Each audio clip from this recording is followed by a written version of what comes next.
আওয়ামী লীগের যে লোকগুলি আছে আপনি যদি সবাইকে ট্যাগিং করে দেন তাহলে এই লোকগুলি যাবে কোথায়? পারিবারিক যে একটা প্রভাব আছে এটার জন্য তিনি নির্বাচিত হয়ে থাকতে পারেন বা বিভিন্ন কারণে হতে পারেন। কারণ কারণটা বিএনপি দেখেছে, বিএনপি তারা চিন্তা করেছে যে আমার ওখানে কাকে দরকার, কাকে নিলে পরে। এটা আসলে আমাদের এখানে পলিটিক্যাল পার্টি যেগুলো আছে, বিশেষ করে বিএনপি আওয়ামী লীগের যে পার্টিগুলো আছে, এগুলো তো জামাতের মতো একটা অন্য এরকম একটা ক্যাডার ভিত্তিক দল করে না। তাদের আদর্শিক ওই চিন্তাটাও নাই। তাদের চিন্তাটা হলো কাকে নিলে পরে আমি আগামীতে ভোট পাবো, কাকে নিলে আমি এখন ভোট পাবো, কাকে নিলে কোন সম্প্রদায়ের ভোটগুলো আমি পাবো, এগুলো নানা রকম হিসাব নিকাশ কিন্তু করে। আপনি দেখবেন যে গত ভারতের লোকসভা নির্বাচনের সময় মতুয়া সম্প্রদায় এখানে কিন্তু ভারতের প্রধানমন্ত্রী আসছিলেন। কেন? ওখানে মতুয়া সম্প্রদায় আছে, তাদের ভোটগুলি কনফার্ম করার জন্য। কিন্তু এরকম ইকুয়েশন থাকতে পারে। এই ইকুয়েশনগুলিকে কিন্তু ভোটের রাজনীতিতে আপনি এটাকে আপনি আপনার মতো ব্যাখ্যা করবেন। অনেকে আছে ভোটের কথা বলে না, আদর্শের কথা বলে, এই জন্য তার আদর্শ নিয়ে থাকে, ভোট পায় না। ওটা আরেক রাজনীতি।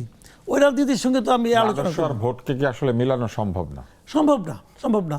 অনেক সময় দেখবেন আপনি, মানে আমাদের গ্রামে এখনো অনেক গ্রামে অনেক জায়গায় আছে ভোট হয় কিন্তু ফ্যামিলি দেখা। যে চৌধুরী পরিবারের ছেলে, ওর দাদা আসছিল ইউপি চেয়ারম্যান, ওর দাদা তখন বললো বোর্ড চেয়ারম্যান, বলতো বোর্ডের চেয়ারম্যান ছিল তার বাবা দাদা। ওই পরিচয় দিয়ে কিন্তু তার নাতিরা পর্যন্ত ইলেকশন করে। পারিবারিক ঐতিহ্য ভিত্তিক এগুলো অনেক কিছু আছে। ভোটের সমীকরণ আসলে খুব সরল না, এটা অনেক জটিল সমীকরণ আছে। কিন্তু আমার যে বক্তব্যটা সেটা হলো যে এই যে ট্যাগিং করাটা, এটা আমি একদমই পছন্দ করি না। যেমন আওয়ামী লীগের যে লোকগুলি আছে আপনি যদি সবাইকে ট্যাগিং করে দেন তাহলে এই লোকগুলি যাবে কোথায়? থাকবে না এখানে।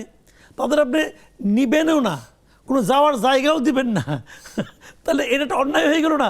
অথবা তাদের কাছে ভোট চাবে, তাদেরকে যেতে দেন।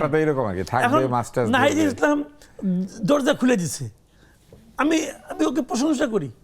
তাদের সেই উদারতা আছে যে আমি সব দলমত নির্বিশেষে যোগ্য লোকদের আমাদের এখানে চাই। আপনার যোগ্য হলে আসবেন, আপনাদের আমরা রাজনীতি করবো। তা না হলে থাকেটা কি? আপনি বিএনপি নেবেন না, আওয়ামী লীগ দিবেন না, জামাত দিবেন না, তো রইল বাকি কি?